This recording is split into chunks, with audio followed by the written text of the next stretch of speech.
Welcome to Beyond Birth Trauma, From Burden to Brilliance, where we uncover the powerful truth about your beginnings and how they've shaped your entire life. I'm Shannon O'Flaherty, and in this show, we are not just exploring your birth, we are dismantling the chains of generational trauma. We're diving into the core of who you are, peeling back layers of inherited beliefs and behaviors that have held you back for far too long. This isn't just about understanding your past, it is about reclaiming your future. Get ready to break free. This is Beyond Birth Trauma, From Burden to Brilliance, and your transformation starts now.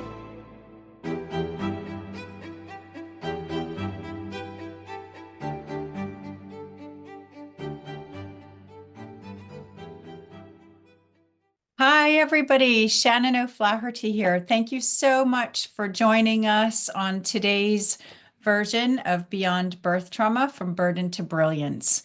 And today's episode, my wonderful guest, Kay del Vallecito, one of the most resourceful women I know, shares with us how she came to live in Peru and utilize all of her life skills to create an ecological home and community while raising a special child with severe birth trauma. I mean, get this woman a cape. She opens up her journey. She opens up about their journey together and what she's learned. Kay has a BA in languages, specializing in Spanish, which she learned purposefully, knowing from an early age that she would one day travel to South America. And then she finally did with my first group that I took to Peru all of those years ago, and now, of course, lives there. She has a PGCE in education with specialism in special needs and EFL and ESOL, English as a foreign or second or other language, and holds a double permaculture design certificate and various qualifications in alternative and complementary health in the areas of phytotherapy, physical, and shamanic energy medicine work. She's worked as a veterinary nurse, teacher, service development manager for vulnerable children in a large metropolitan district. Wow, can't read today. Where she developed integrated services under the Every Child Matters program and contributed to the building and organization of 10 state-of-the-art special schools. She's volunteered extensively, from supporting individuals with literacy challenges to make grant applications in the UK to establishing and leading charitable and community organizations in Peru. And in her spare time, in retirement, she's caring for a young man with severe special needs and building an eco house. But beyond all of that, that's on her CV, and I've known this woman many, many years now. She's also an amazing silversmith. She's a jeweler. She's an amazing seamstress. She's also built her house like literally with her bare hands. She made an oven. She made a bathtub. She's made a ceiling out of wood. It's incredible. The list goes on. She's one of these people that everything she touches turns to gold. So I'm very, very happy and honored to have you here, Kay, with me today. Oh, also, she was one of my coaches for From Fear into Love for 2 years, and really brought in the shamanic element of that, which is absolutely wonderful. So now Kay is living in my spiritual home in Peru. And Kay, so happy to have you here, all the way here from Peru. Oh my goodness, I'm feeling completely silenced now I've heard all that. I'm sat here Aren't you thinking, amazing? who's that person? Really, I mean, everybody should write their CV down and then expand on every amazing thing you've ever done in your life, and you'll realize, wow, gosh, I've got it all together.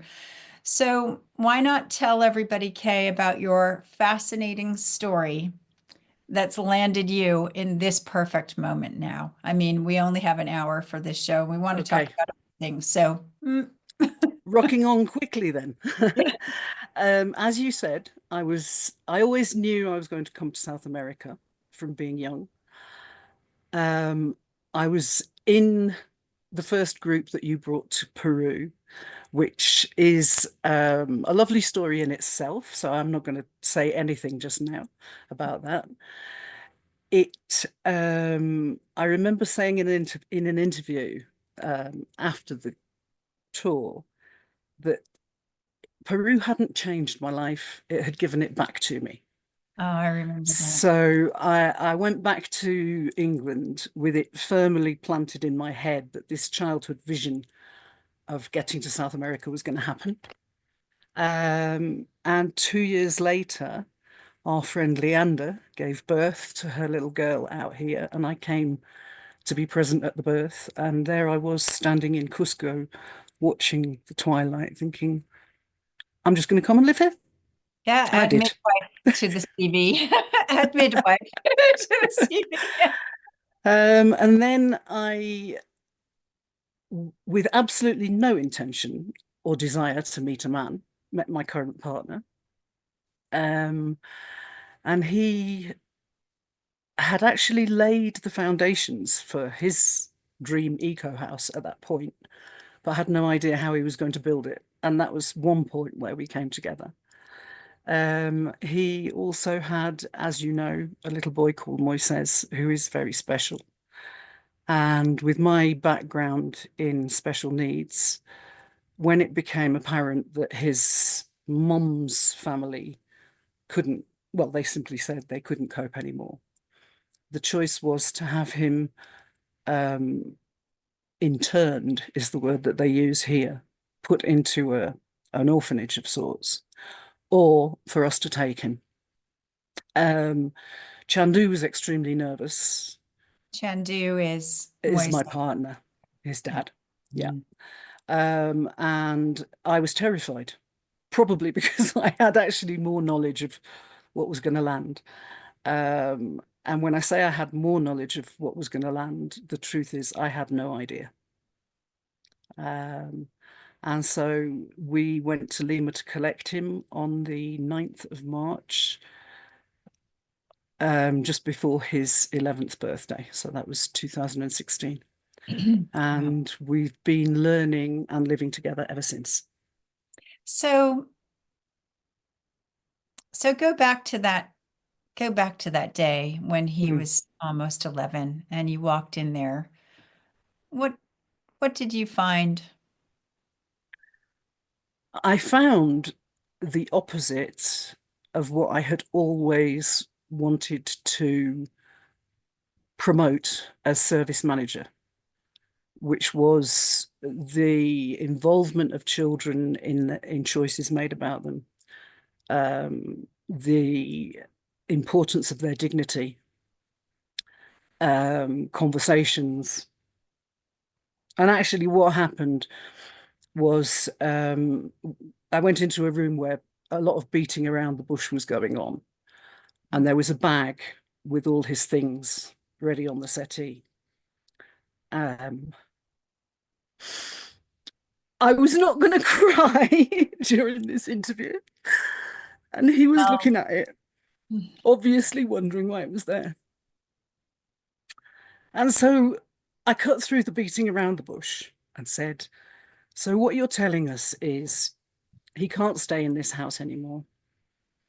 Um, and the alternative is a children's home of some sort, or we take him. And so they said yes. So I he knew said, at 11 years old then. At 11 he, years old, Moises knew that this bag was his stuff and that this meant that he wasn't staying there. Somehow he knew I it. don't know that he knew it meant he wasn't staying there, but Hmm. he knew it was his bag of his stuff, and he Hmm. didn't know why Hmm. it was there. And I just remember the puzzlement on his face. But he has, well, we've talked about trauma. He has a life of trauma Well, I wanted to and ask you about what his birth trauma was. trauma. Why was he born with is it Okay, called special needs still? yeah, Why was he born? What is actually what not happened? working for him? Yeah. Well, he was never wanted. He wasn't a wanted child. His mom tried to abort him. Abortion was and still is illegal in South America. So she managed to get illegal pills. I understand there were 3 of them. And at that time, I can't remember the name of the pill, but it didn't always work. What they still use the same pill these days, but what they do in addition is give 3 more pills that clear the womb out. Oh, this is for a medical A, abortion. a, a chemical abortion. A chemical abortion, yeah. Mhm. Yeah. So she had the 3 that kill the baby, supposedly, but not the 3 that clear the womb out. So the normal process is the baby's dead, so it's a natural thing for it to abort. In Moises' case, it didn't kill him, and the pregnancy continued. There is evidence in the States that very many children to whom that happened developed long-term special needs. There's a syndrome that goes with it that are similar to what Moises has. But the data is really incoherent because it was an illegal process. There's no data in Peru. Mm. So, but the chances are that that affected him are quite high. Mhm. But if you look at it from a developmental point of view, what is the birth trauma? At Mhm. that point, he wasn't formed. He was a bunch of glorious little cells multiplying exponentially, ready to create a person. And all of a sudden, there's a chemical attack. And so, in order to survive it, his cells must have developed some kind of protection against chemicals. Well, yeah, they would And go definitely into fight or flight mode, right? So yeah, he's sticking I around. think it's more than that because his reaction to any kind of pill, any kind of chemical put into his body is severely, severely angry. It's like he'll develop a red, angry mouth, or his stomach gets angry, or It's all like of it. cellular consciousness when it was first happening to his pre-forming Yeah, creation cells is one of like, no, yeah, resistance. I'm not letting you in to damage me any further. So he's got an immediate super resistance to yeah, anything. yeah. Wow. Oh, that gives me goosebumps. When you Doesn't really, it? well, this is why we talk about the beyond part in this show, beyond birth trauma, because your birth trauma can start with your ancestors when you're not even a thought yet, right? Yeah, Depending on what's left for you. So if you think about what's actually physically and chemically going on inside the mother's body when this baby is forming, I mean, that's an awful lot to throw at, well, anybody, but a newborn who hasn't even got their defenses going. And then you also told me that his mother yeah. also contracted a virus. A, a virus, yeah. By the age of 40, 50% of the population is infected, maybe Of, more. of what? Most people Of this with setamegalu. CMV, with this virus, yeah. Um, most people actually catch it before they're 5 years old and don't get any more than common cold symptoms. However, if a woman carries the infection, once you've got it, it's in your body. It's like herpes. It's kind of there to stay. If a woman carries it, she can pass it to the child during pregnancy. Most times they don't. If she is actively infected or actively infective during the pregnancy, then there's a higher risk. Um, Moises's mum was both, which means that the infection she'd carried, she could have, well, she may have been reinfected while she was pregnant, or she may have been actively infected by something she was already carrying. Mhm. Wow. The most common outcome is profound deafness for babies that are infected with it.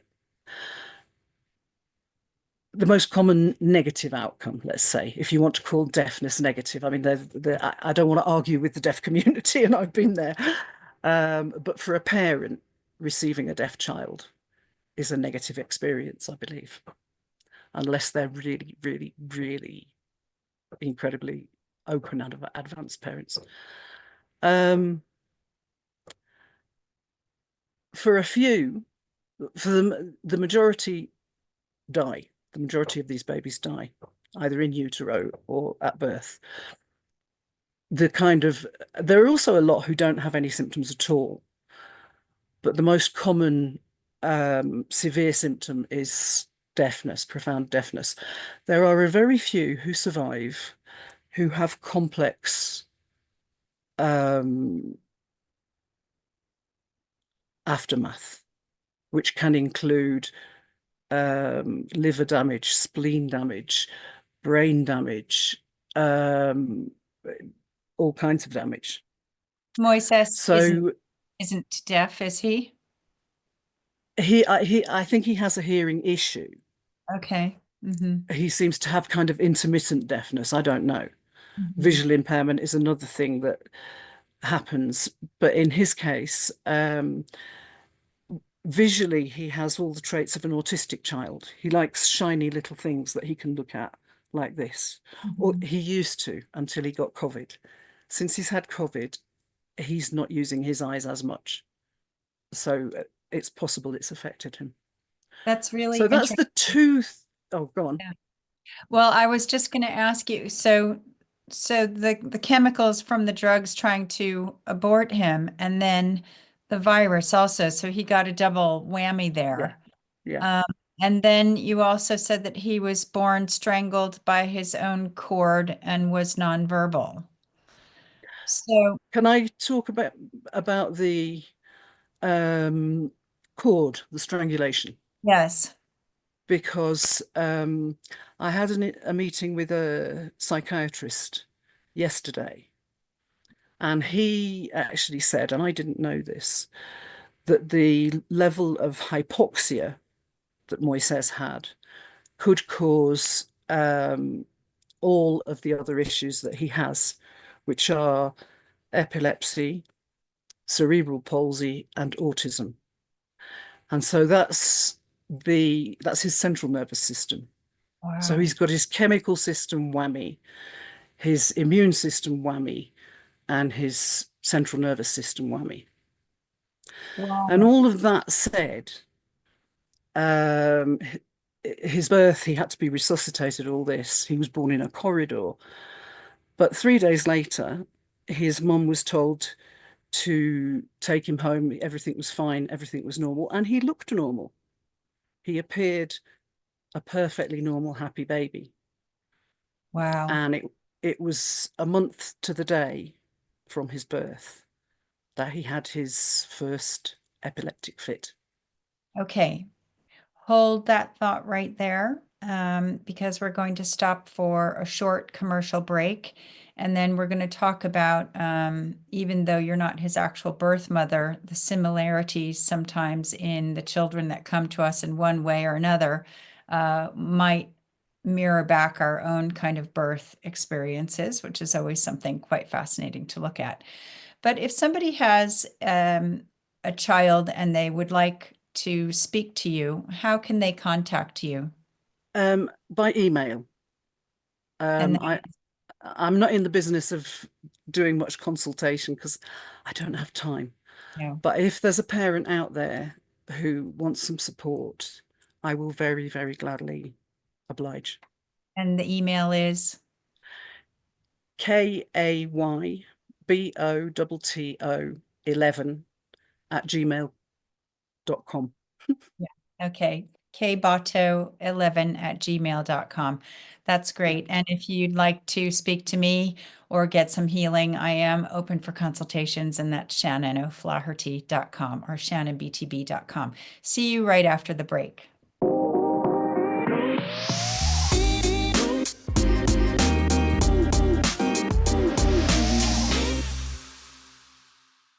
Hi, Shannon O'Flaherty here. Thanks for rejoining us. I'm here with the beautiful Kay del Vallecito, and she's talking about her beautiful special son, Moises. And so you talked about him being born in a corridor and taken away to be revived. Um, and then you said that he was born blue and purple Mhm. and put in an incubator. I don't know enough detail to confirm that he was put in an incubator. I know he was taken to be revived. I don't know how long he was away from his mom before he Hmm. was put into her arms. Hmm. Okay. And then a month later, he had his first epileptic fit. Yeah. Now, since you've become his mother, has it Mhm. ever occurred to you about your own birth experiences, your own birth traumas, challenges, and how they may have mirrored his, even though you're not his biological mother? Well, what can I say? Only slightly. Yeah. I also managed to strangulate myself at birth. Um, and in terms of how does that pan out as a birth trauma? Well, mine was very different. I was a home birth. Um, I was, I only had one wrapping of the cord around my neck, so it would have been nowhere near as severe. Um, the midwife must have cut my cord quite early because apparently what my mum remembered was seeing me, and the midwife said, "Oh, it's a girl, Mrs. Bottomley." And my mum said, "I know it's a girl," because she'd known throughout her pregnancy that I was a girl. "I know it's a girl, but she's a funny colour. What's the matter?" And she could see that I was blue purple, same colour as Moises. Interestingly, the little girl I mentioned that I came to Peru for a birth, and that little girl, she didn't have the cord around her neck, but she was born blue purple as well. There's a theme. Um, and the midwife took me over to the window, as they did in those days, hung me up by my feet, and smacked my bum. Um, I I went through a profound meditation with a friend of ours when she did a course that took us back to cellular memories from conception to birth. And what I realized through that when I got into the birth meditation part was that until the midwife picked me up, I was perfectly happy. I was Mhm. flopped out on the bed, aware of a heartbeat and unaware that I was supposed to breathe. Mhm. And so I could at that moment have peacefully drifted away as my heart faded, and it wouldn't have been traumatic actually. Mhm.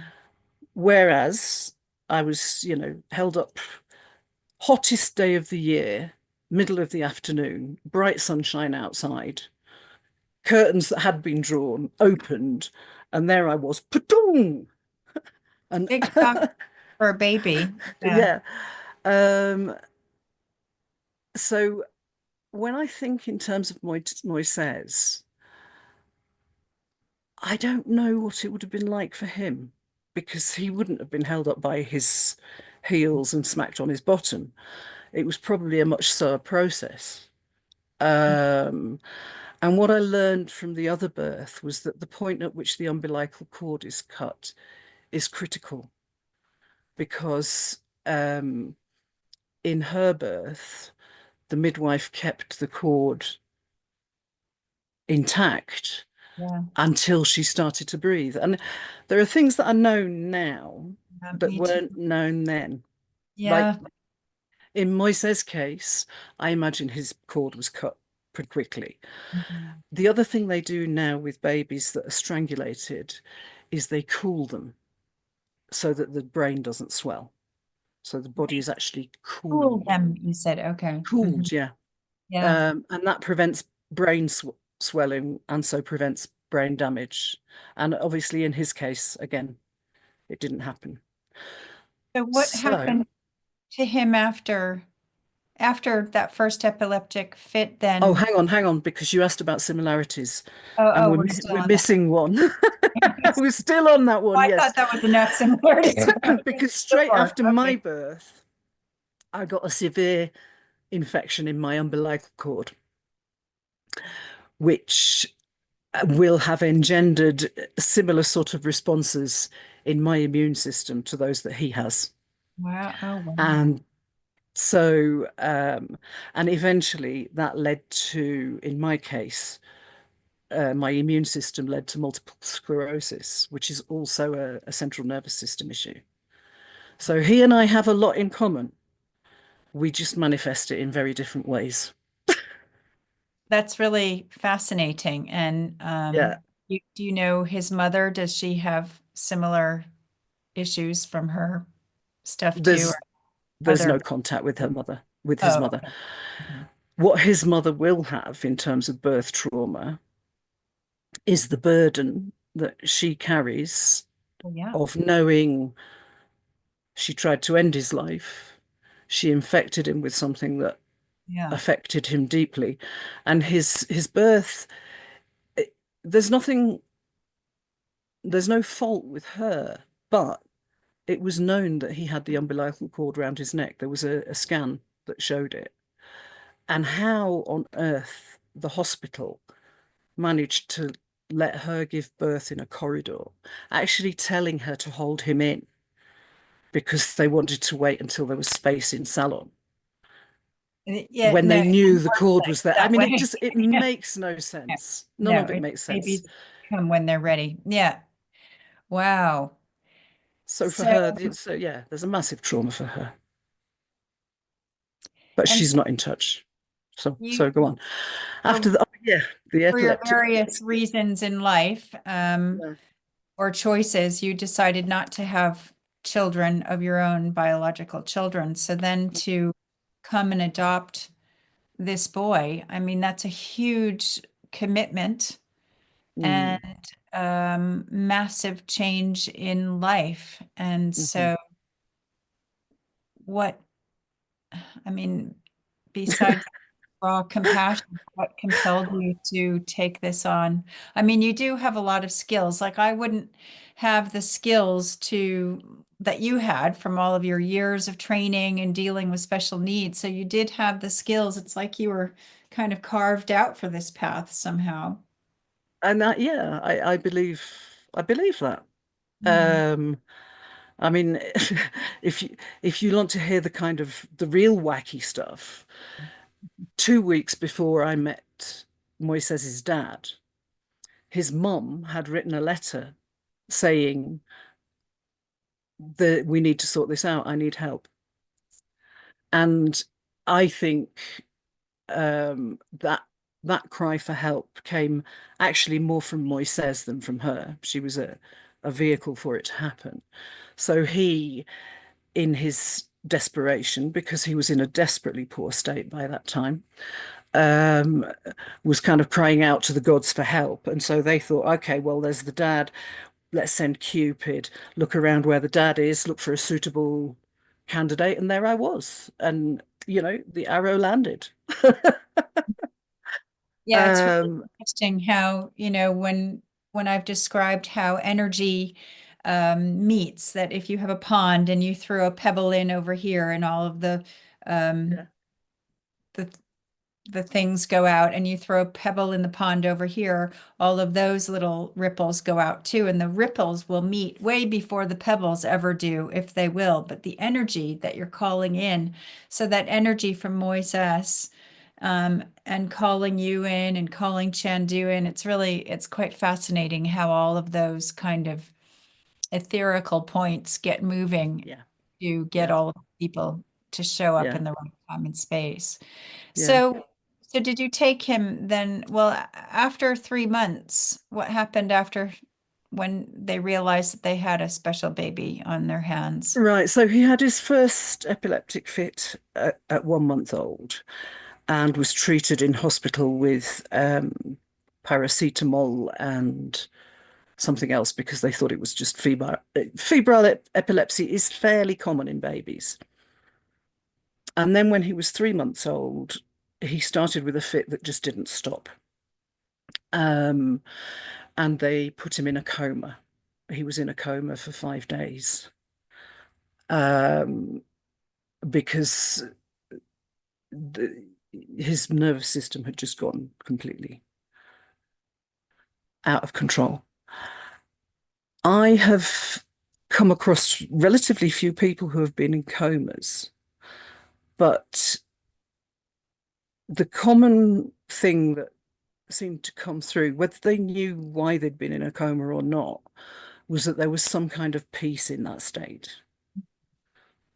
And in Moises' case, um, he's managed to develop beyond the 3 month stage at certain points in his life.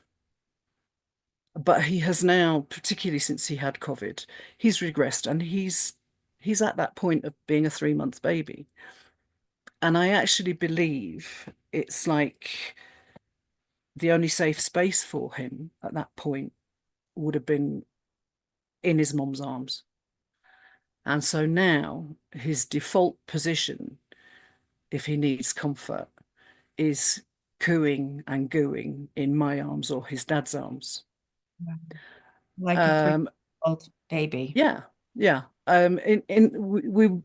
We've had a lot of visits to hospitals over the years for different issues, none of which ever made sense because they were always departmentalized. So it's like you're in neurology, they're looking at his at neurology. You're in where the teeth are dealt with, odontology.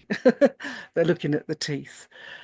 In where his legs were dealt with, they're looking at the bones. I mean, we're And talking about Peru also. So, yeah, I mean, is it a national health system? Is this paid by the government there? Are you the guys yeah, pay money for his various?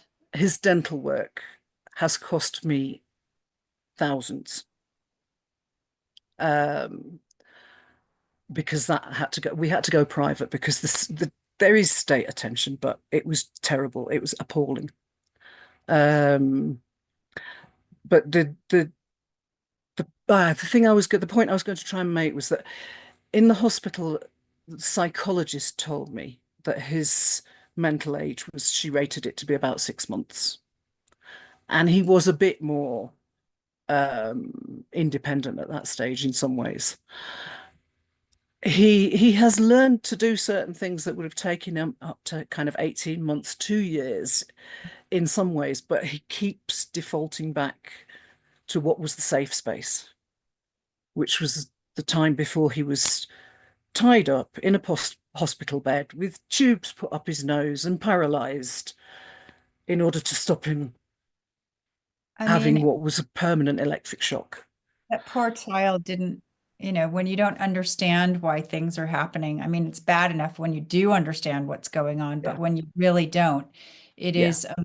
it is a much bigger trauma. So,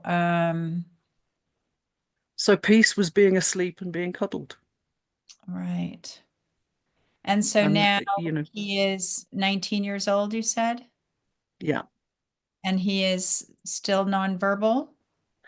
he's still nonverbal. He still has an effective age of something between 3 and 18 months, depending on whether you're talking about mobility or sort of communication. But what I'm Um, curious about, Intellectually and emotionally, there's that's a something. whole other story. And also in the other realms, because I remember videos of Moises going back over the years, and like he can Mm, actually see the orbs zipping across the room, yeah. without a digital camera. He can just see them. I can see them sometimes, but it's really cool to see how very aware. of the other that he is. Yeah. Um, yeah, that's really quite fascinating. And Mm. emotionally, you said he's, Incredibly intelligent. yes, he's obviously very tuned in to you and he makes his needs known. Yes, but he will watch someone walk into a room and he knows what's going on for that person. Mhm. And if he doesn't like it, he'll throw a tantrum. And if he does like it, he'll go for a cuddle. So he's really attuned to the energy, Yeah. basically, of the room. He can read the room in a big way Yeah, then. I believe he Yeah, sees it in a different way yeah, to how yeah. we do. That's really fascinating. So when we come back, Kay, you're going to talk to parents of special children and maybe talk a little bit more about your journey. We just want to let you all know that no one's alone out there in whatever you're going through or struggling with or challenging with. Even if you've never heard of a concept, there's stuff happening all around the world with lots of people all the time, and hearing other people's stories really helps put your own in some kind of perspective sometime. So if you want to get in touch with Kay, you can email her. She's not open for consultations, but if you just like a little bit of emotional support or sharing, you can email her at Kay Botto 11 Otto11 at gmail.com. gmail.com. Or you can email me, shannonoflaherty.com or shannonbtb.com. We're just going to have another short break and we'll see you right after.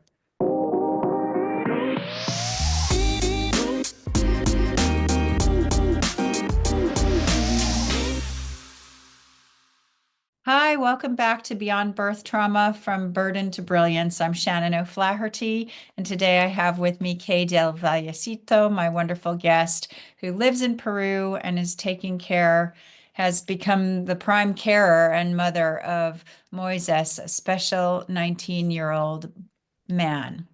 So you became his mother at 60. I mean, how's that journey been for you?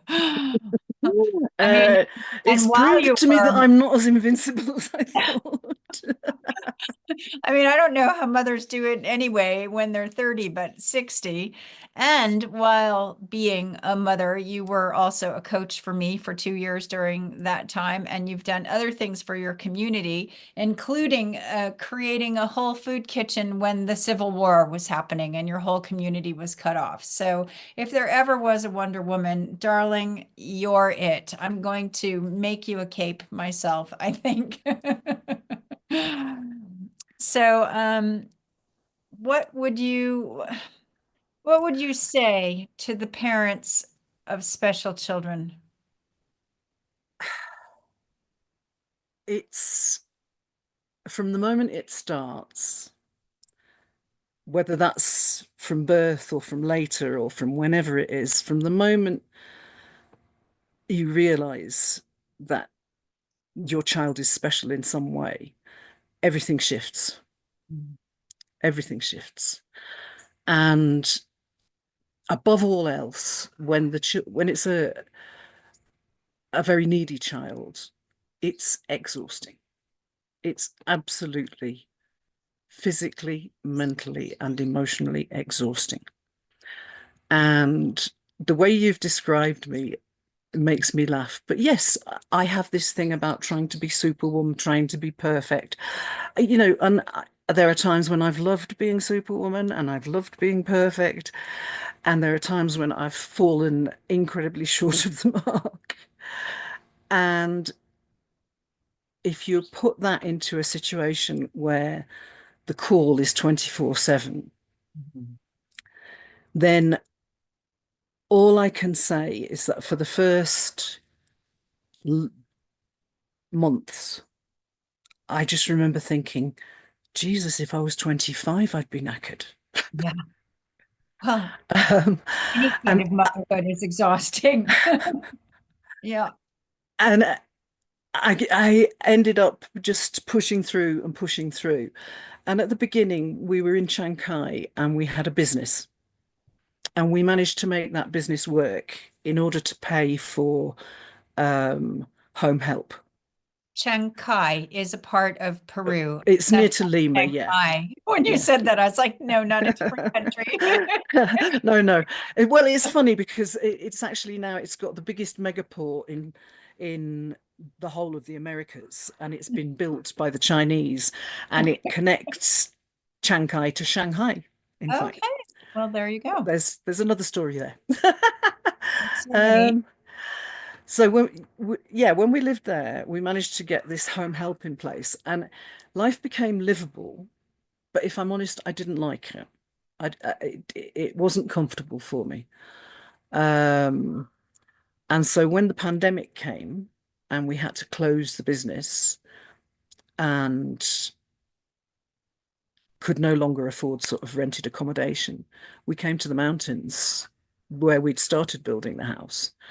Um, Arrived here with Moises to a house with no windows or doors. And we got Chandu's brother to put um, plywood in the windows, and we stuffed mattresses into the doors. And that was how we came to live in the mountains. So the insanity of that is is kind of bigger. But then the exhaustion dropped a bit because we had family help. Right. Okay. And but there's still this constant feeling. I'm talking to any parent of any child with special needs. I believe you will always feel inadequate. You will always feel like you haven't done enough. You will always feel like you don't know enough. And you will always feel a fear of not being able to cope. And so when I went to this meeting with the psychiatrist yesterday, I took this document. It's 3 pages. You can't see it very well. It's 3 pages of a list that I made up, that I wrote rather, that starts with age and date. It's in columns. It's just a table. Age and date, issue dealt with, medications, results. And for Moises, there are a gazillion entries. Well, And I did it because no professional, and I'm speaking as a professional who used to write statements for children with special needs, no professional understands what you go through when you go through all those meetings and you give the same information time after time, and you sit there with the same tears that you're fighting back time after time. And on top of that, what they don't know is that you're coping with a child who may be making your life hell. Because some special needs children are little bundles of joy. But Moises, his epileptic fits are physically traumatic. There's a need to make sure that he is physically safe. So you have to get him into a recovery position. You have to make sure he can't. I'm going to own it. I have to get him into recovery position. I have to make sure he's not banging his head. I have to make sure that in the process he's not hurting me, biting me. When he has traumas, his fingers turn into things like crab's claws, lobster's pincers, and he'll grab on and he doesn't know that he's hurting. But I've had bruises all over my arms. I've had a black eye. I've had my hair literally pulled out. wow. I remember when And I found a pair of glasses that were like had yeah, rubber frames. And I remember you were like so pleased with yourself because you found a pair of glasses that he couldn't then break. And I just thought, God, from the smallest thing, you're dealing with really like every little step along the way, aren't you? I've got earrings on today because I'm not near him. The number of times I've had my earrings yanked out. And and so what I wanted to say to other parents through this, and this is what I learned from being on your From Fear into Love course, was when we were doing the base chakra, the fear that I hold is tremendous, and it's physical because it hurts, when you get assaulted by a special child. And I realized that I needed to do something to actually maintain my dignity, because there were times when I would go running to help him when he was in an epileptic fit. And I'd get him into recovery position. I'd get everything safe. I'd give him a rescue remedy and he'd be calming down. And I would suddenly realize I'd peed myself. Um, and so following on from the physical and emotional trauma of that, there's this kind of self-worth trauma. If I've got to go and clean myself up, and even admitting it was hard.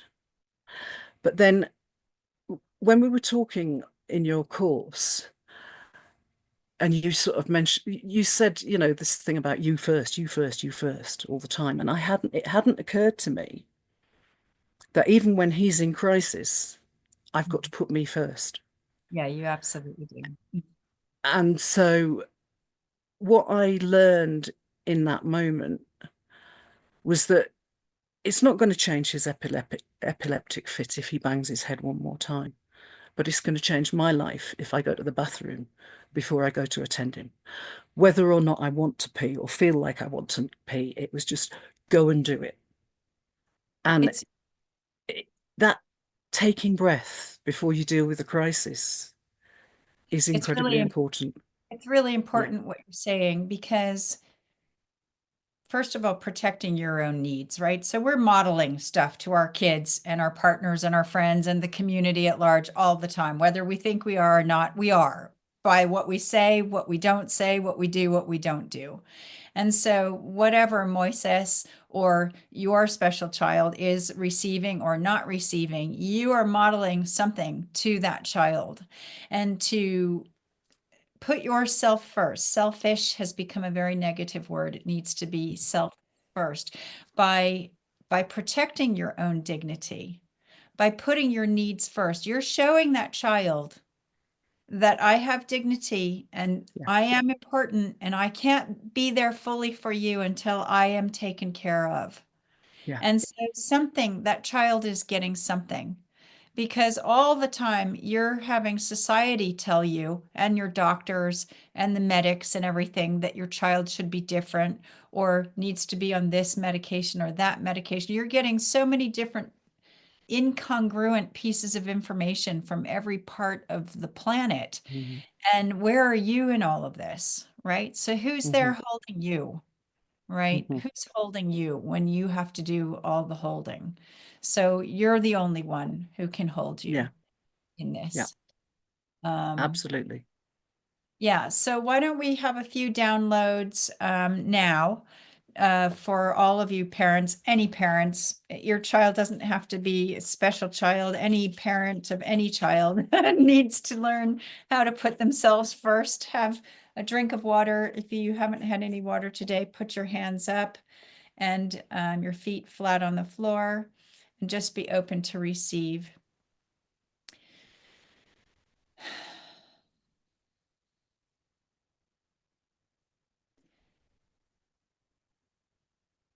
God, show me what it feels like to be safe to put myself and my needs first now in every situation, in every cell of my body. If you want to receive that, say yes out loud. God, show me what it feels like to be self-nurturing, to take care of all of my needs on every level, the emotional, the spiritual, the psychological, the physical, whatever that means for you now in every cell of my body, in every level and plane of my existence.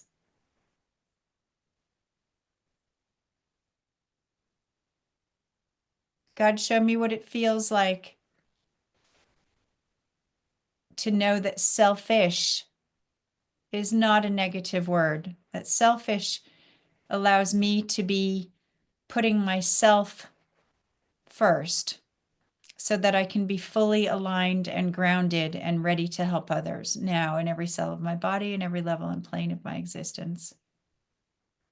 And God, show me what it feels like to process overwhelm with grace and ease now in every cell of my body and every level and plane of my existence. Okay, come on back. Have another drink of water. There's so many belief systems and downloads around root chakra beliefs, which this all is. It's about safety and security. And if you've just given birth or you have a baby, you're very much in that root chakra energy because your baby is in that energy, all about safety and survival. And so whether you're a new mom or dealing with a baby or dealing with a 19-year-old who's like a baby, you're still in that root chakra kind of energy there. So there's a lot of beliefs in the From Fear into Love course, which I'm taking people through individually now. There's over 60 beliefs in each chakra. And in the Beyond From Burden to Brilliance course, there will also be a lot of different beliefs to help shift whatever has been stuck in your cellular framework. So, Kay, even though I'm sure we could talk for hours and hours, if you had one closing message for parents out there, what would you like to leave people with? You are the primary educators of your child. You are the first knowers of your child. And if someone who's a supposed expert like me can be reduced to quivering rubble by the powers that be when they're asking questions, never, ever feel that you are inadequate, that you don't know much, that you're in any way inferior, because actually you are the expert. And for me, reminding myself of that gave me a peace. And all I can say to you is peace is not a place or a space or a position that you're in. Peace is what you find in your heart when everything around you is chaos, but you can know that you're the center. That's really beautiful. Peace is not a place or space that you find. Peace is being able to enter the center of your heart when everything around you is chaos. And that goes for every situation there is in the world. Kay, thank you so much for coming and speaking to us about Moises. We're all sending you loads of love and support and holding. And I will get to Peru. It's calling, it's calling. And if any of you want to come to Peru with me, that option's out there too. Thank you for joining us. Thank you for inviting me. Thanks, everybody. See you next time. You have been listening to Beyond Birth Trauma, From Burden to Brilliance with Shannon O'Flaherty on Transformation Talk Radio. On the second Tuesday at 10 a.m. Pacific Time, we connect the dots between your ancestors, your birth, and the patterns that keep you stuck, guiding you to a place of profound healing and unstoppable brilliance. By examining and healing your cellular imprint from birth of how you perceive and respond to the world and the challenges that are created in your day-to-day life, we can begin to heal and live more balanced and fulfilling lives. For more information, visit shannonbtb.com. That's shannonbtb.com.